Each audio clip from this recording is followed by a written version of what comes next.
penyakit TBC kurang lebih sama dengan COVID, jalur penularannya dengan lewat udara, lewat droplet. Jadi kalau kita bicara, kita berteriak, kita batuk, kita bersin atau kita meludah, itu droplet yang keluar dari saluran pernafasan kita, baik dari hidung maupun dari mulut, itu berpotensi membawa si bakteri penyebab tuberkulosis.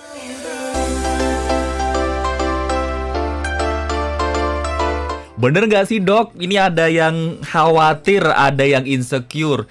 Orang tua saya dulu pernah TBC. Saya sebagai anaknya bisa juga TBC, alias TBC itu turunan. Bener nggak sih dokter Santi? Salah. Nah. TBC bukan penyakit menurun, tetapi penyakit menular. Tuh. Nah, jadi kalau misalnya si anak ini tinggal serumah dengan orang tuanya, maka dia bisa tertular TBC karena kontak yang erat. Tapi kalau misalnya orang tuanya tinggalnya di Jogja, anaknya tinggalnya di Jakarta, Iya jauh. kata Haria gue banget gitu ya. Jauh tinggalnya, nggak pernah tinggal serumah gitu. Itu walaupun ayahnya atau ibunya TBC, si anak nggak akan TBC. Tapi misalnya orang tuanya ini tinggal ada anak lain, anak tetangga atau anak siapa yang tinggal serumah dengan si orang tua ini, walaupun bukan keturunannya, tapi karena tinggal serumah ada kemungkinan tertular TBC. Berarti intinya ini tuh menular. Menular, Bukan. bukan menurun. Hanya memang pada keluarga yang tinggal serumah, seringkali kalau ayahnya positif, ibunya juga positif, anaknya juga positif. Tapi bukan karena keturunan, tapi karena mereka tinggal dalam satu rumah gitu. Oh, itu Anda jangan sampai salah ini lagi ya. Jangan sampai juga percaya gitu kan. Ini kan dulu bawaan orang tua sih gitu. Enggak ya. Enggak, salah. Gitu. Kalau asma iya, asma itu menurun, tapi tidak menular. Oke, note ya sahabat listener, di note. Ini adalah menular, bukan turunan. Ya pantas aja. Tadi kan dokter Santi juga bilang ini tuh yang riskan ketular tuh orang-orang terdekat kan, Iya. yang tinggal satu rumah ya karena emang mereka dalam satu lingkungan. Iya. Makanya nanti kembali lagi seperti COVID, maskermu melindungiku, maskerku melindungimu. Karena ini penyakit TBC kurang lebih sama dengan COVID, jalur penularannya dengan lewat udara, lewat droplet. Jadi kalau kita bicara, kita berteriak, kita batuk, kita bersin atau kita meludah, itu droplet yang keluar dari saluran pernafasan kita, baik dari hidung maupun dari mulut, itu berpotensi membawa si bakteri penyebab tuberkulosis. Sehingga bila terhirup oleh orang yang di sekitarnya, maka si orang itu akan terinfeksi. Tapi terinfeksi sekali lagi belum tentu menjadi sakit TB. Jadi terinfeksi, bakterinya ada di dalam tubuh, tubuhnya memberikan perlawanan. Kalau pada COVID kan ada yang asimptomatik, ada yang simptomatik. Jadi dia kena virus COVID, terus dia bisa langsung jadi batuk, pilek, sesak nafas dan seterusnya. Ada yang dia kena virus penyebab COVID, tapi dia biasa-biasa aja, santai-santai aja, nggak ngerasain apapun. Nah itu namanya asimptomatik. Tapi kalau pada TBC beda lagi, masuk bakterinya. Tubuh berperang melawan si bakterinya.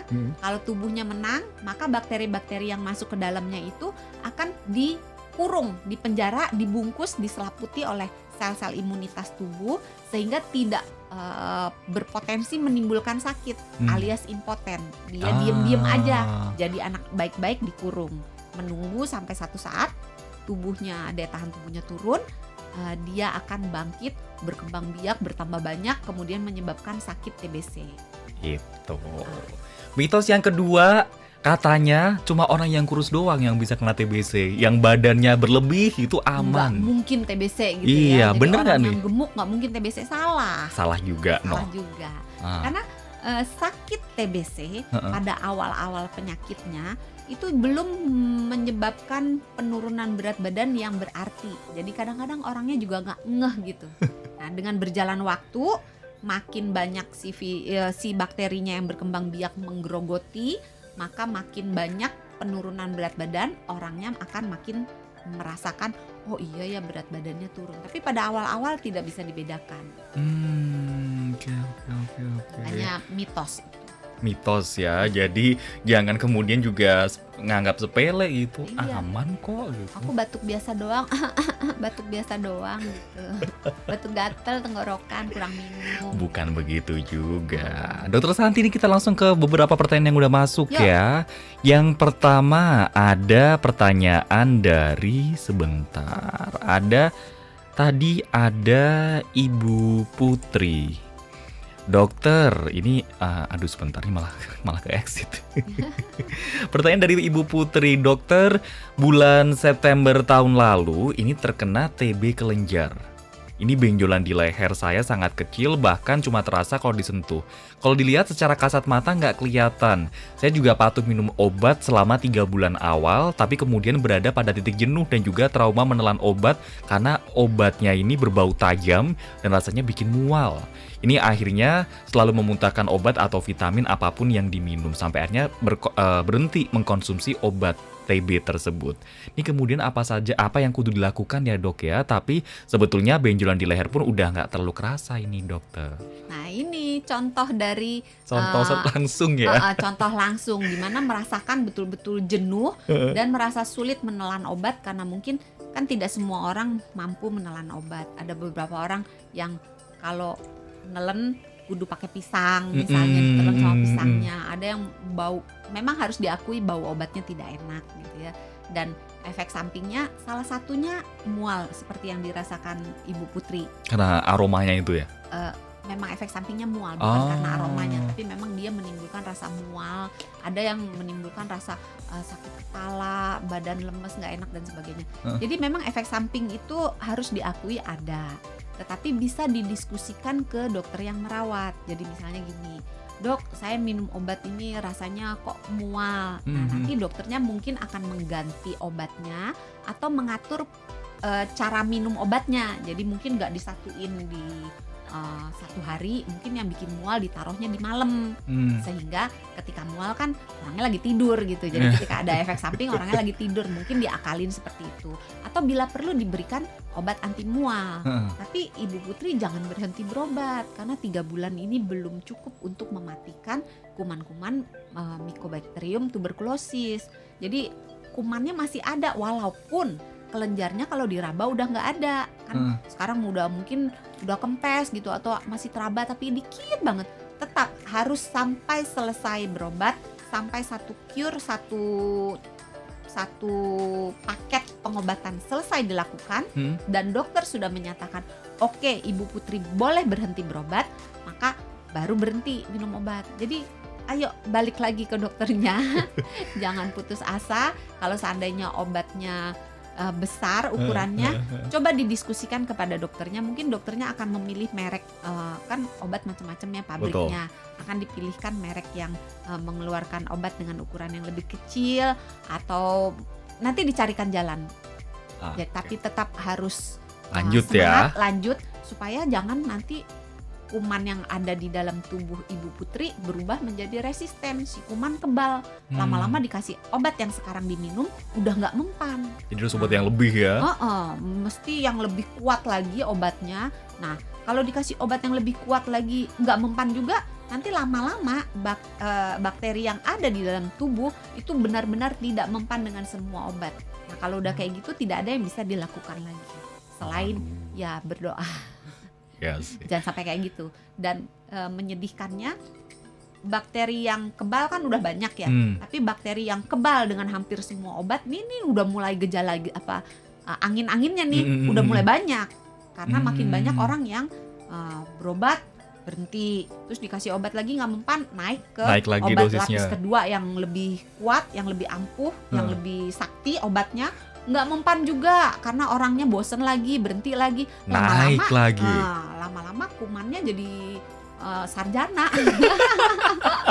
Pinter banget gitu, dikasih antibiotik apapun udah nggak mempan. Udah kayak bye-bye gitu ya. Jadi Ibu Putri ayo semangat, memang berobat itu tidak menyenangkan, tapi selalu ingat bahwa berobat itu ada selesainya. Jadi walaupun lama mungkin 6 bulan, tapi setelah 6 bulan selesai gitu. Bayangkan dengan orang-orang yang harus minum obat seumur hidup. Iya sih, karena ada beberapa penyakit yang menyebabkan si orang, si pasien tersebut harus minum obat seumur hidup. Nah bayangin, kan lebih sengsara Iya, gitu ya. bener-bener. Jadi semangat Bu Putri, kembali lagi ke dokternya karena kita kan hidup cuma satu kali gitu Iya. ya. Jadi harus benar-benar memberikan apa ya, inspirasi buat orang lain gitu. Ternyata aku selesai gitu. Daripada Dan nggak berhenti. dan nggak nularin orang. Iya, yang penting kita tuh pokoknya ngejalanin biar cepat selesai. Iya, pasti akan selesai gitu ya. Kita akan Ada ketemu ujungnya gitu. kita akan ketemu titik selesai daripada kita mensudahi di awal malah nggak selesai-selesai. Nanti nggak selesai-selesai malah dokternya juga bingung nih mau dikasih obat apa gitu. Bakterinya udah kayak ayo Udah, udah nggak mempan. gitu kan. Ya, Oke. semangat Bu Putri. Dan juga ini pasti berlaku buat semua sahabat Sonora ya yang mungkin Iya. malam ini dengerin tapi cuma aduh nggak mau ngaku deh gitu. Gitu. Ini buat reminder buat semuanya. Jadi yang mungkin ngerasa masih ada utang pengobatan, yuk balik lagi. Dan Sebelum balik makin lagi telat. dengan semangat yang harus selesai. Tuh. Jangan Jangan separuh-separuh separuh, ya. harus selesai. Jadi tiap kali bosan, ingat bahwa ini ada ujungnya, ada selesainya gitu. Oke, kita break dulu. Ini masih ada beberapa pertanyaan yang belum kejawab. Kita lanjut di sesi selanjutnya ya. Yo. Tetap bersama kami sahabat Sonora di Health Corner sampai nanti pukul 20 malam. Penularan antara anak ke anak jarang. Loh, Anak ke dewasa jarang. Tapi dewasa ke anak-anak sering. kenapa? Karena pada anak-anak jumlah kumannya terlalu sedikit dan biasanya bagian paru yang terkena itu bagian bawah sehingga untuk batuk, untuk keluar si kuman ke saluran pernafasan atas dan keluar ke udara itu lebih kecil kemungkinannya.